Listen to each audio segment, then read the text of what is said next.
Marcher vers l'Elysée et interpeller le président de la République, tel était le programme des milliers d'agents des hôpitaux de Paris en grève qui ont défilé jeudi.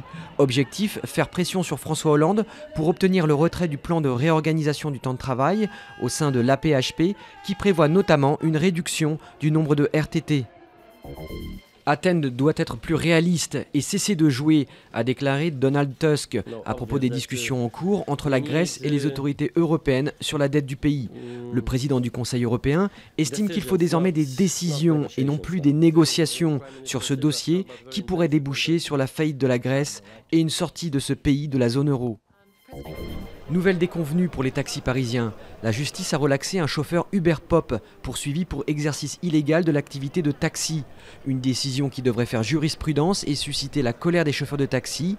Ces derniers dénoncent la concurrence déloyale de ces particuliers qui utilisent leur propre véhicule pour transporter des passagers après avoir été mis en relation via l'application pour smartphone de la société Uber. Les députés européens votent le départ immédiat de Sepp Blatter.